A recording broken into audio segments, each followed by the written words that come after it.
This podcast is a member of the Place to Be Nation family. Visit us at placetobenation.com, the only place to be in your pop culture world.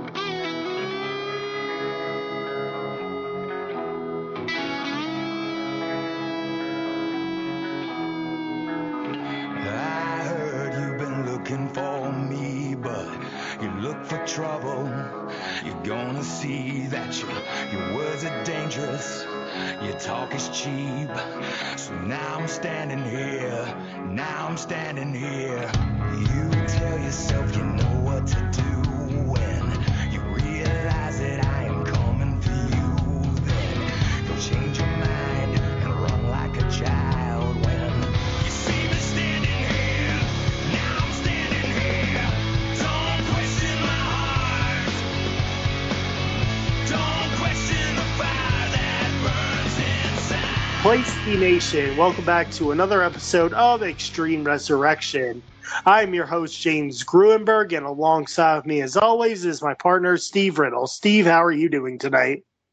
I'm doing good. Glad to be back again. And I just hope, as long as you don't call me Keith mistakenly a couple of times, then I think it's going to be a good episode. yeah, I know. I've gotten some fire for that. Won't do it. Yeah, if you're those of you listening, you're wondering why I say that. Listen to the most recent episode of Nation Invasion, and you'll understand. Yep. Yeah. Well, we're on our way to SummerSlam 2007, and we know now it's going to be John Morrison versus CM Punk for the ECW title. And they're really going they're really bringing their A game for these last 2 weeks full of ECW shows before SummerSlam, but also Steve, before we get into that. We do have another tragic passing that has happened on in the WWE. We've had a lot of tragic passings in the last 3 to 4 months of 2007, and this one again is another one here. On August 13th, 2007, Bryan Adams, also known as Crush, was found dead in his apartment in Florida. And again, it was another, I don't know if it actually was, but it did seem like he died of a heart attack or, something that had to do with a combination of drugs too. Everyone knows Bryan Adams or Crush as one half of a third of Demolition, part of the Nation of Domination. And then he went and got his own group, Disciples of Apocalypse. He left to go to WCW, joined the NWO, and then he had a tag team called Chronic, which was a very powerhouse tag team, along with Brian Clark, who played Atom Bomb in WWF at times. Yeah, and so I'm just kind of looking now. It looks like it was an accidental overdose. They ruled that he apparently had in his system a painkiller called a buprenorphine, whatever that, I don't know what that is, a muscle relaxant, carisoprodol, and then 2 sedatives. I'm not even going to try to pronounce those. But apparently according to the coroner, they said individually all those drugs were at therapeutic levels, but the combination of it is what ended up killing them. So yeah, just another sad outing. I didn't remember him from his Demolition days. I do remember the first time I watched him was in '93 as Kona Crush, with the bright colors, and I always liked him as Kona Crush. I thought he was kind of underrated as a face. And then, like you say, he turned heel.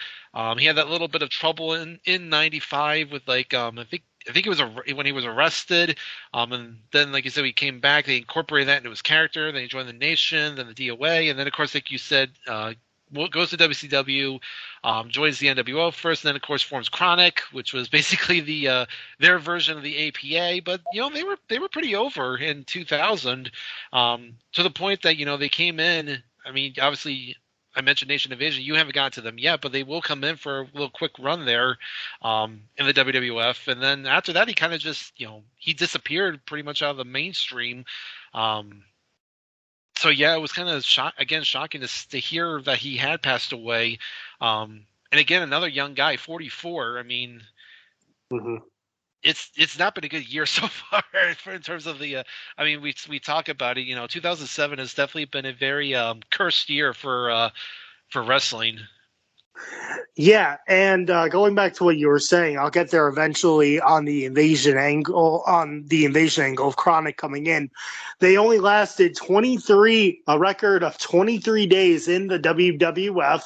They went to Unforgiven, and then it was horrible. It was like a horrible outing for them. The match was just bad, and there were a lot of botches and stuff. And then, Steven Richards even went on the record and saying, I had to take the double choke slam to save my own job because I was afraid of getting fired along with Chronic. Because he thought if I go in the backstage unharmed, they're going to fire me as well. So he took that double choke slam from Undertaker and Kane to save his own job in real life. And then they were asked to go to OVW or Deep South or one of those one of those training facilities again, because they were we need you guys to go back and get retrained. Clark didn't want to go. Adams was all for it, so Clark left, and then they kept Bryan Adams in WWF training or OVW and stuff for a little while, and then they released him. So it wasn't a really good outing coming back to the WWF in 2001 for Chronic, nor Bryan Adams. And again, it just sucked because it was here's this big guy. They had something with the tag team, but again, just everything fell apart with Chronic, and now Bryan Adams is gone. So again, another sad passing in the World Wrestling Entertainment. With that being said, again, we have a show to do, so let's deep dive into it. This is ECW, August 14, 2007. We're live in my backyard. I did not go to this event though. It was in Mohegan Sun, Connecticut. We have a recap of Raw, where Stephanie McMahon has announced that Mr. McMahon's illegitimate child is a superstar.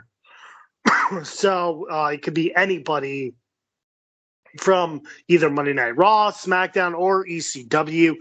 It is a WWE superstar here. So now we have Coach. He's in the ring. And by order of Mr. McMahon, ECW has a new general manager. His name is Armando Alejandro Estrada. Were you surprised by this? Yeah. I mean, it was good to see Estrada again. I mean, we haven't seen him in a while after he got, destroyed by Bobby Lashley going into Mania. Bit weird they put him in this spot here and not just put him back with Umaga, because I feel like there was more that they could have done with that pairing. I mean, I get why they have him in this spot. I mean, he's obviously, a very good talker. He can, I feel like, I guess they felt like ECW needed an authority figure because we haven't had one since Heyman has left. And he's as good, he's as good as any guy. So it's just again, interesting fit. Like I said, I wish they would have done more with him and Umaga. Yeah, it's funny also, Steve. When you play WWE Raw versus SmackDown, or SmackDown versus Raw in 2007, you do the GM mode. It's Tommy Dreamer who is actually the ECW manager in the video game. It's not even Armando Alejandro Estrada. It's Tommy Dreamer. So that's what I find interesting as well. I think Tommy Dreamer should be GM of ECW. That would have been a great idea. Yeah, and they were trying to put over, I guess he was trying to put over that he was the commandant or whatever, which didn't really sound didn't sound that good. Yeah, he's like the general, he knows extreme. It's no, you don't. Yeah. Anyway, he says he's ready for the signing of the ECW title match at SummerSlam between CM Punk and John Morrison. Morrison signs the contract and says this is as close as Punk will get to the ECW title. Punk says he beat Morrison. Morrison counters and says that Punk can't last 15 minutes in the ring, which was dumb because just because he pinned him under 4 seconds below the 15-minute thing doesn't mean he lost. Like, he won. So that line doesn't make any sense because there were no real stakes of the 15 minutes of fame match. So that was a stupid line. But then he also says that Punk couldn't handle being ECW champion. Before they can argue a little bit more, Armando says both guys will be in action tonight. John Morrison will face the Boogeyman, and Punk has to face Big Daddy V tonight. So our first matchup, Steve, is CM Punk versus Big Daddy V. But before we get into that, it looked like they were trying to give John Morrison an easy fix. You know, like when I first heard the Boogeyman, it's like, oh, they give Morrison the easy way out, but they give Punk a hard opponent. You know. Yeah, it makes sense. I mean, Estrada is still technically a heel, so putting the screws to Punk, and yeah, I agree with you on that line there by Morrison. He's tried to kind of save a little face, saying like, oh well, you didn't last the 15 minutes, and it's like, well, yeah, because I beat you before that. So Punk's is like, that's all that matters is I pinned you. So but it was going to be because I figured at this point everybody had to be thinking that this was finally where Punk was going to win the belt, because this is now their 3rd time on pay-per-view. Morris has already pinned him twice clean on pay-per-view, so you figure it's now do or die time for Punk to finally break through and win. And then, like you said, each guy gets their random opponent by Estrada, and like you said, Morrison gets a fairly easier opponent than Punk does, and a very quick push up here for Big Daddy V. I mean, last few weeks he's been squashing jobbers, and now he's getting in there with the number one face of the brand. Yep. So like I said, we have CM Punk versus Big Daddy V. Punk gets thrown by V, chops the Punk, 2 knees to V's face. V just Viscera or Big Daddy V is just dominating Punk. V launches Punk into the announcer's table, and then Punk gets counted out. For this matchup, Steve, I want a 1.25 because I really liked Big Daddy V's dominance of Punk. He just squashes him and destroys him to the point where Punk cannot even get back into the ring. And I think I know why they did this way, which was good. They didn't want V to dominate Punk and pin him to make him look weak. So I think that this was the best way to do it, where it's like Punk can't beat V, but he gets counted out. So I like the way they pulled this little finish here. Big Daddy V wins by count out, but Punk didn't get pinned. Yeah, I want to start in 1/4 too, and like you said, it pretty much is V dominating him throughout the whole thing. I think the only offense Punk got him was those running knees in the corner, and even then, it didn't really affect V that much. My only issue is I never liked how V's spinning heel kick has always looked really bad. I don't know why he still does that, even because he had done it. He'd been doing it as Mabel and even as Viscera. So I don't know why he's still breaking that thing out.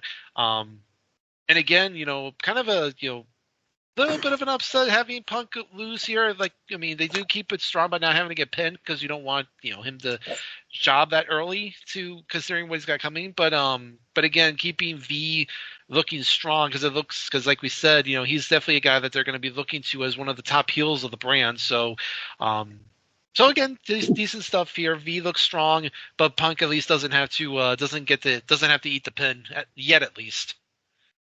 Now, and we have highlights of Boogeyman, him just his psychological warfare of scaring everybody. and he's been like, the worms, and he has pinned people, and it's a good highlight package here as well. Now we have backstage. We head backstage. Tommy Dreamer tells Estrada that he wants to fight the winner of the ECW title match. Whoever wins at SummerSlam, Tommy Dreamer wants the first shot at. And Armando says he is lazy. He tells Tommy he's got a minute to get to the ring. So then Tommy starts running. He runs into Extreme Expose and The Miz. He runs into Balls Mahoney. Like, he almost crashes into a car. He runs his knee into a cart. And it's like he's got like 10 seconds left. He gets into the ring. And lo and behold, Big Daddy V is waiting for him. And then V just destroys Tommy. The bell rings and V just destroys Tommy, but I didn't even rate it. It wasn't even a match. It was more of a segment of Estrada just setting up Tommy for destruction. Yeah, I actually did grade it. I just gave it a quarter star. I think Estrada may need to rethink his definition, think things if he thinks Tommy Dreamer is lazy. I mean, we've seen Dreamer on our show, consistently every week, putting on long performances. So I don't know what Estrada's been missing to say that that Dreamer's weak. And yeah, that whole I don't know. It just Tommy just did not look good in that little sequence where it's like he's running into everybody. It's like and tripping over things. It's like Dreamer's never been presented as like a klutz like that, and it just didn't make him look good. It's like, and it's like Estrada tells him he's got 60 seconds to get in the ring, and it just at that within that minute, it's like he's running into everybody. I mean, it's like it just didn't look good, and then Big Daddy V makes quick work of him, and now Dreamer's a guy that can take a pin easily to V to make him look strong, and he definitely he pretty much got no offense, and V controlled it the entire way. So just again more pushing of V, and just a really poor showing here of Dreamer. Yeah, and like you said, Tommy is not a comedic guy. Like you're telling Tommy Dreamer to do a comedy bit. It's like that makes no sense. Like Tommy's not a comedic guy. He's an extreme guy who why are you having him run around and get hurt and fall into things? Like, so dumb. But before we get into our next matchup here, we have Balls Mahoney. He's trying to ask Kelly out, but is interrupted by The Miz. Miz says Balls isn't a chick magnet, and Kelly leaves with Miz. And now we have Steven Richards versus Kevin Thorne, but again, for the third time. But I just wanted to get your opinion on this whole Balls Mahoney, Kelly story. Yeah, Balls walking in on Kelly while he's brushing his hair was a sight. He doesn't see, he's like trying to actually look, look somewhat presentable to Kelly, and then Miz and the other girls just kind of doing the old dress down of him. So I wonder, because he's like yeah, I know a good place in this in the casino that we can go to. I wonder what restaurants they had at the Mohegan Sun at that time, in 2007. I think they had the Michael Jordan Steakhouse was there. Maybe he was thinking of that one or something,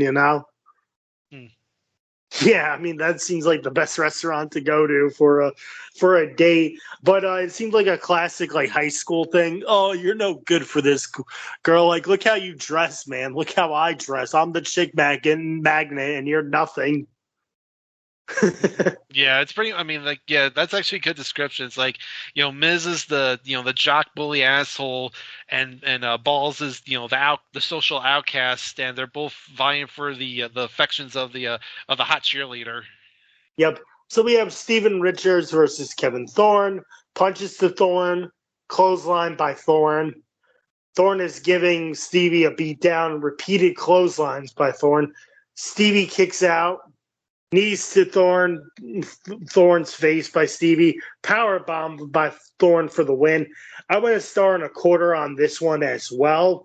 It was a pure dominance by Thorne here, but Kevin Thorne then then doesn't stop beating down on Stevie, and the ref reverses the decision, and Stevie is the winner, but it's really, really dumb because, Thorne wins, and then, the referee's decision, I felt like this was like a cheap, way to make Stevie look good, Yeah, I want to star. It was nothing much. The Thorn again kind of dominates most of it. Stevie does get some good shots in. He busts out an early code breaker before Jericho starts using it down the line. So I thought that was kind of interesting. And then Thorn just kind of wins out of nowhere with that sit down spine buster. But then, like you said, he just can't get out of his own way, and he just he then assaults him afterwards. He gives him the crucifix bomb, and then the ref disqualifies them. And it's like, they're not making, neither guy's really looking that good. I mean, Stevie's now gotten essentially out of the three times they face each other, he's gotten 3 fluke wins, 2 fluky pins, and now this reverse decision. And Thorne's just looking more and more like an idiot. So it's like, if you're trying to, if you're wanting to have him be one of your, kind of mid-card stalwarts, I mean, you're not doing a good job of it. It's like, well, what the hell's going on with them? No, you're not really using him to the full potential that he uses, because he started out really strong aerial, and he was just dominating everyone with the crucifixion. Even Tommy Dreamer at times was losing to Thorne, and Thorne was really, really strong. And then they just stopped with him, ever since the whole him leaving the New Breed, and the New Breed disbanding now. It's like, oh, okay, now what do I do? And now it's like, oh, we're gonna have you lose to Steven Richards, called 3 times. Well, that doesn't help me now, does it? No, and I've been saying this for the last couple of times now, is that ever since they got rid of Ariel, he's that was the one thing that made him somewhat relevant, and he's been struggling since. Yep. Elijah Burkus backstage says he has Mr. McMahon's smile. He's like, oh, I have Mr. McMahon's smile. I can be Mr. McMahon's son. And it's like, yeah, maybe, but I don't think so. And then we have our SummerSlam card recap and highlights of Punk beating Morrison to gain an ECW title match at SummerSlam. And now we're on to our main event already. It is John Morrison versus the Boogeyman. A fireman's carry to Morrison, splash and a clothesline to Morrison in the corner. Big splash for a 2 count. Boogeyman catches Morrison in midair. Buzzsaw kick to Boogeyman to the outside. Clothesline to Boogeyman. Leg drop to Morrison. Morrison misses the corkscrew moonsault. Morrison delivers a springboard kick for a 2 count, but then Morrison shoves the ref, and then Boogeyman gets the win by disqualification, and then actually Morrison gets power bombed at the end, but then he dodges the worms. For this matchup, Steve, I went a star and 3/4. I really enjoyed. Hear me out on this. I really enjoyed how they were presenting Boogeyman in this matchup. And it's like, is Boogeyman going to pin Morrison here? Because Morrison got his butt kicked, and Morrison was botching moves and missing moves as well. And Boogeyman put on a very strong performance. I thought it was going to be a squash match that Morrison was just going to blow over the Boogeyman. And also, the Boogeyman went back to his original face paint as well. Yeah, I did notice that as well. I went a star and 3/4 as well. Not often that you see Boogeyman in a competitive match like this, because usually he's either he's usually in a squash. And it was, I mean, you wonder how if these two would have any chemistry at all, because it seems like, their styles would just clash so much. But But yeah, Boogie definitely kind of dominated most of it. Morrison, that corkscrew moonsault he missed. I don't know if like Boogeyman was supposed to move, but he missed his cue. But Morrison like missed him by a mile on that one. Yeah.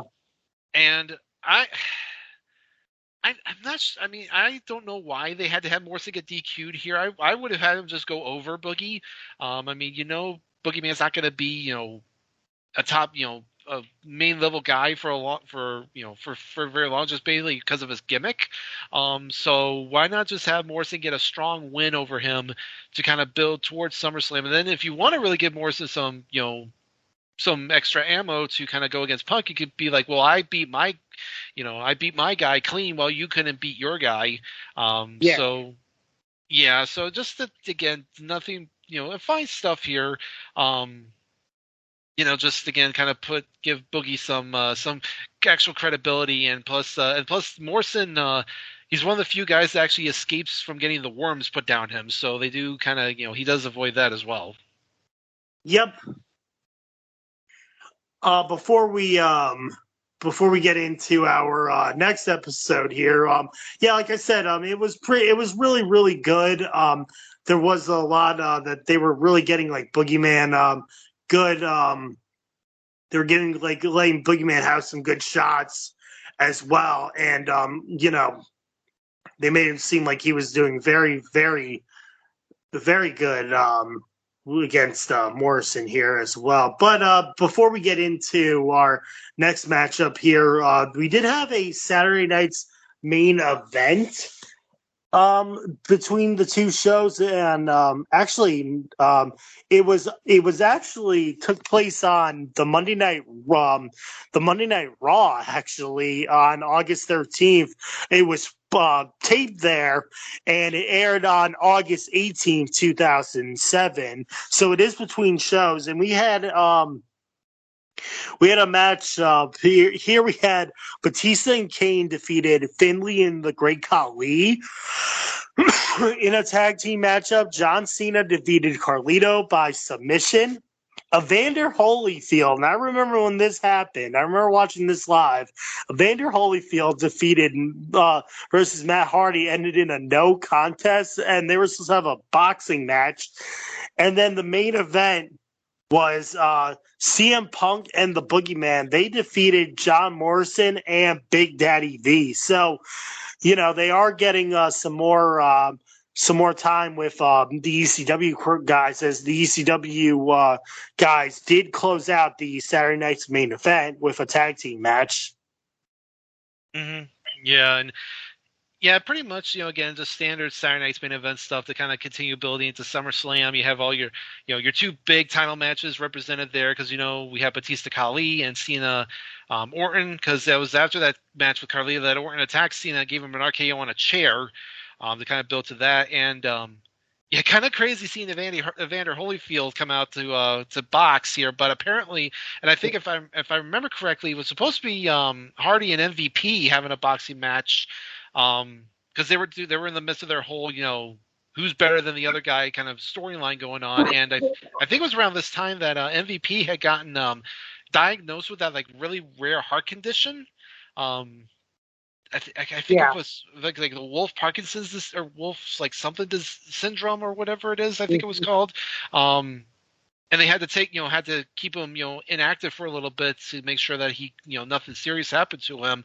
And I know he's got on record saying that that saved his life in the long run. So, I think as much as I know the wellness policy was still kind of being maligned at that point because of what happened with Benoit, but that was definitely a good step in the right direction to kind of find this diagnosis for MVP and help him out with it. So you have that, and then you have the ECW again, the tag main event to kind of close things out, and Punk getting another pin on Morrison to build more momentum to SummerSlam.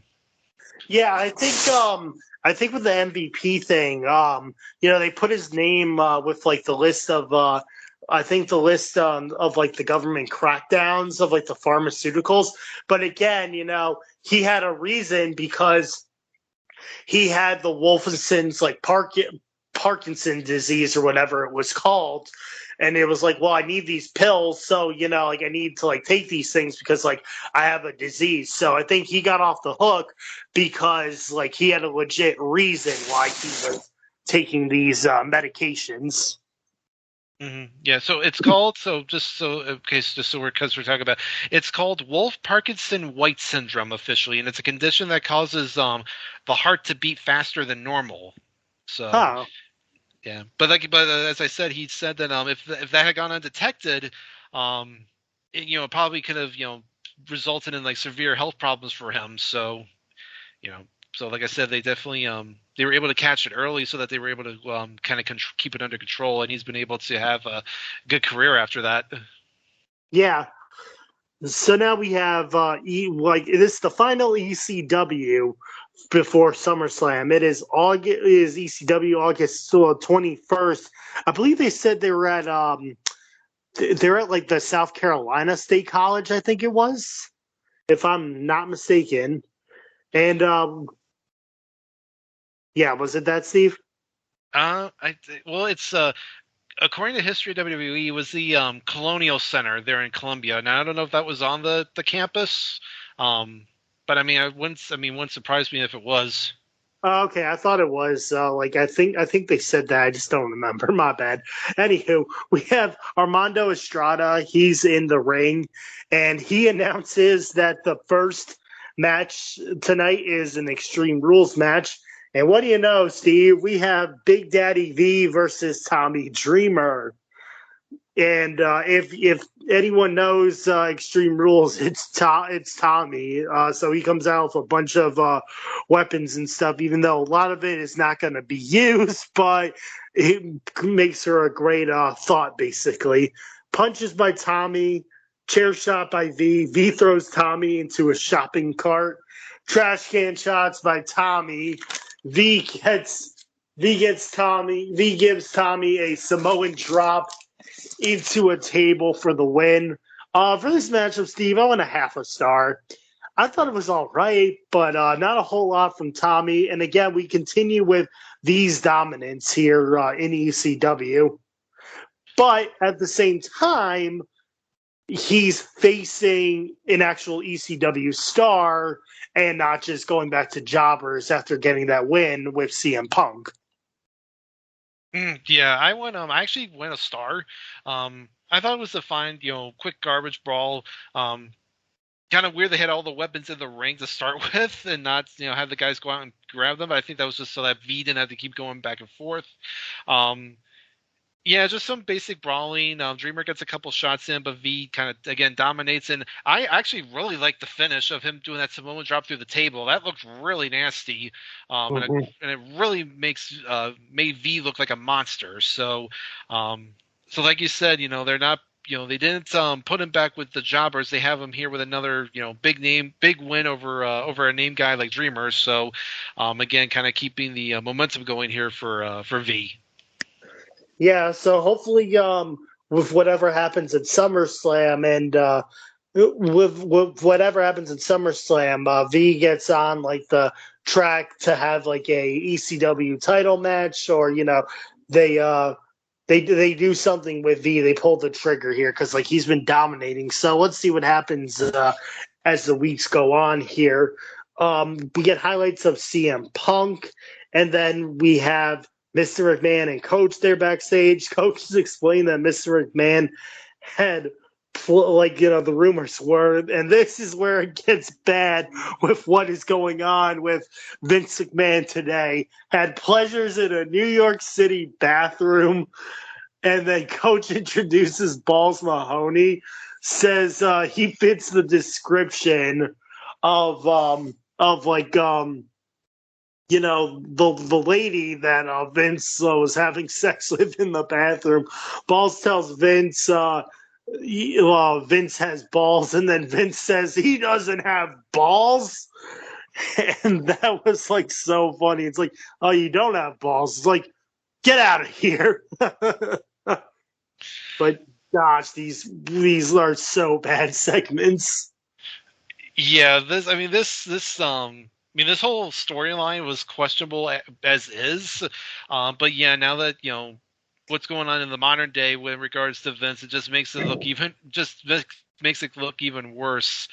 Yeah, the fact that friggin' Balls Mahoney could be the bastard son of Vince, because I think they had said by this point that that it was actually a guy, that it was not because the week before it was any superstar, but now we know it's actually a male superstar. So again, just kind of one of those things that has definitely that hasn't aged well, that wasn't aging well to begin with, and now it's just even worse. Yep. So now we have another matchup here. It's Elijah Burke versus Balls Mahoney. Running tackle by Balls, arm blocks by Balls and Elijah Burke. Burke sends Balls into the ring post. Handstand elbow drop for a 2 count. Scoop slam by Burke. Balls gets his punches to Burke and a power bomb for a 2 count.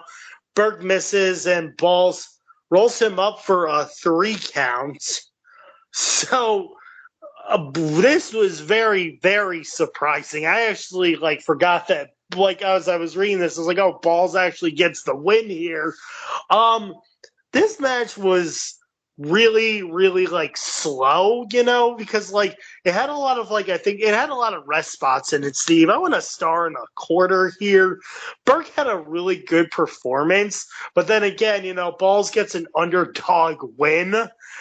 And it just said they just were locking up, got these arm bars and stuff, and not a whole lot from Balls except for his punches. It's what are you doing? Rest spot after rest spot. So I think the rest spots really brought the match down. So I want to star in a quarter, and I actually forgot that Balls Mahoney rolled up Burke for the win.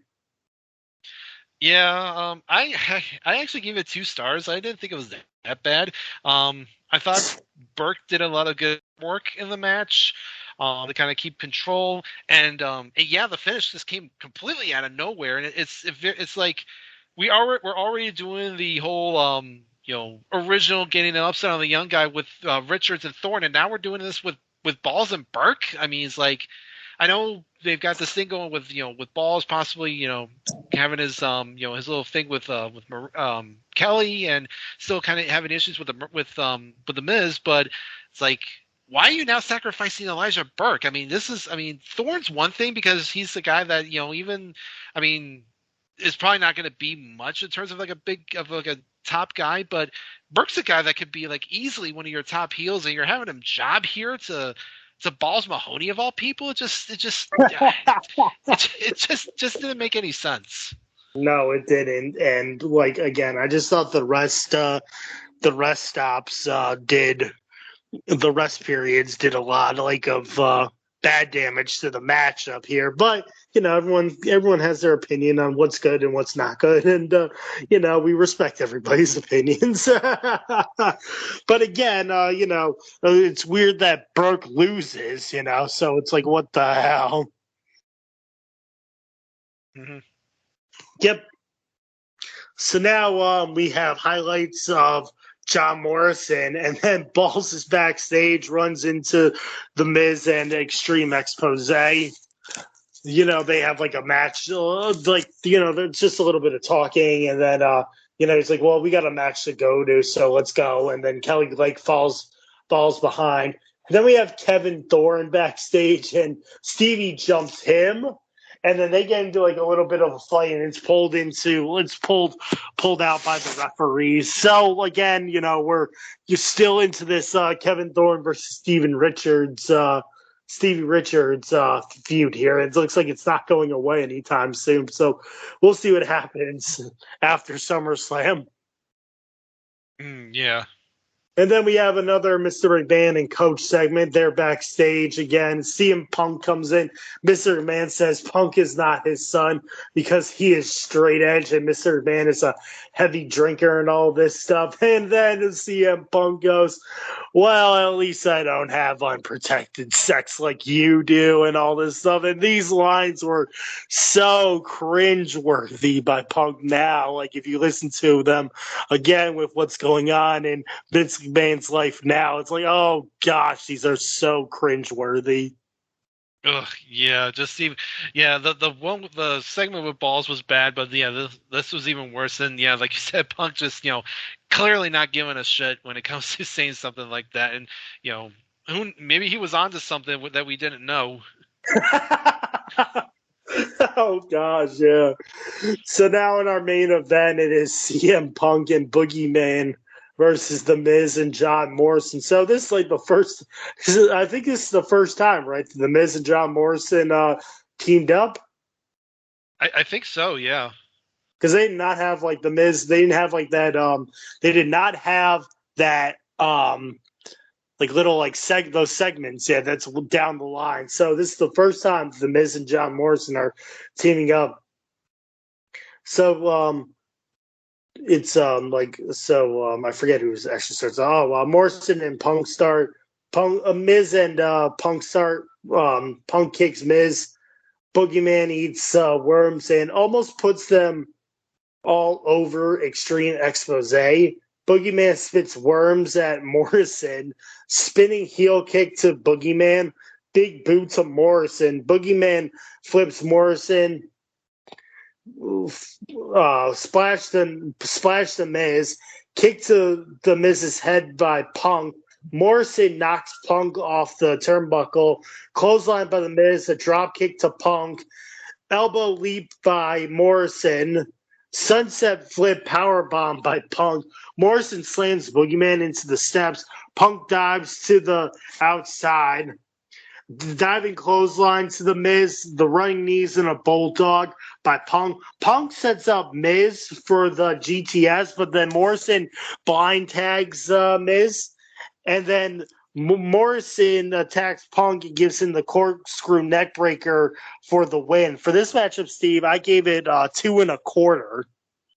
It was a very good tag team matchup, and Boogeyman again was getting some good shots in. And then, you had the finish by Punk, and then Morrison with the surprise tag, and then him getting the corkscrew neckbreaker in to finish off Punk right before SummerSlam. So I thought this was a very good matchup. I went 2 1/4. Yeah, I went 2 3/4. So I thought it was a good, solid tag match.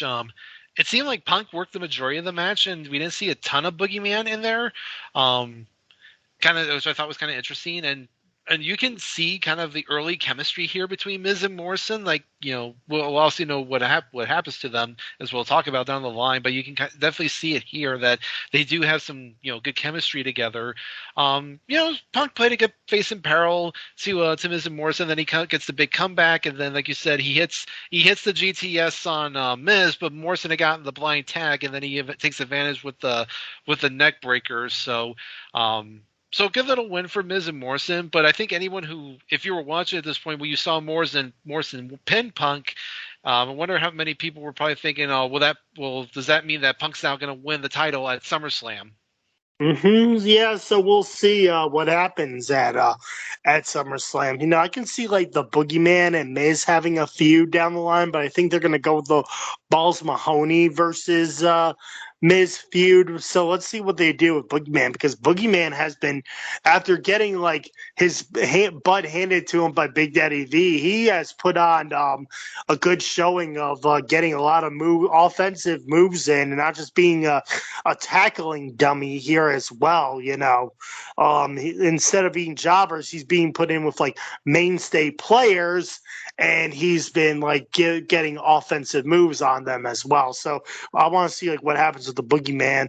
So the match is set for SummerSlam as we get to SummerSlam here this Sunday, the Sunday of this week. It'll be John Morrison versus CM Punk. So we'll see what happens there. But that's going to do it from us here on Extreme Resurrection tonight. But before we go, Steve, do you have anything that you want to have direct the listeners to? You can usually find me over on the PTB Pop Experience with my usual shows over there. Pop Goes to Classics, Mickey Mount Rushmore, and the Video Jukebox Song of the Day. Those are still going really strong. I also do occasionally appear over on the North-South Connection pod podcast feed. I was actually on the most recent episode of Cronoso, where we discussed WrestleMania 5. I looked specifically at the Ultimate Warrior Rick Rude Intercontinental title match, so be sure to check that out. Of course, if you have not yet subscribed to the North-South Connection YouTube channel, please do so. Those guys are doing really great stuff over there. Of course, I do want to hype up JT and Ryan. They are ranking every WrestleMania match, all 402 matches. So they're doing it in short form on YouTube and on TikTok. So be sure to follow them as they do that. I'm sure it was probably a lot of work for those guys, but that's what makes them great. And then of course. Over on the PTB Facebook group, just random stuff over there that we have all the time, including occasional tournaments. So just be sure to follow us on that. Yeah, I'm looking forward to seeing what becomes the greatest appetizer of all time. I'm hoping it's mozzarella sticks, but we'll see what happens. Mm-hmm. As for me, you can find me also on the Place to Be Nation Wrestling feed. Besides this show, you can find me on Nation Invasion, where I look back with a guest on the Raws and SmackDowns of 2001 during the Invasion time period. I just had Keith Langston on my as my last guest, where we went over The Rock returning in 2001. On July 31st and August 2nd. We now know that The Rock is going to challenge Booker T to a match at SummerSlam 2001 for the WCW Heavyweight Championship, and Stone Cold versus Kurt Angle will finally take place at SummerSlam for the WWF title as well. Well, that's going to do it from us here on Extreme Resurrection. I'm James Gruenberg. He's Steve Riddle, and we will see you next time. Stay extreme, everybody. You're going down, down, down. Just call me smooth. Watch me do what I do. Laying down a perfect groove. I'm liquid smooth in Gucci shoes, and the ladies know that I'm the man. But you just don't lose. I wanna be who'll never be anything but born to lose. And even worse, there's more bad news. You're going down. Yeah. You're going down, down, down. You're going down. Said I put you in the ground. Yeah, yeah, yeah, yeah. Oh, you're going down, yeah. You're going down.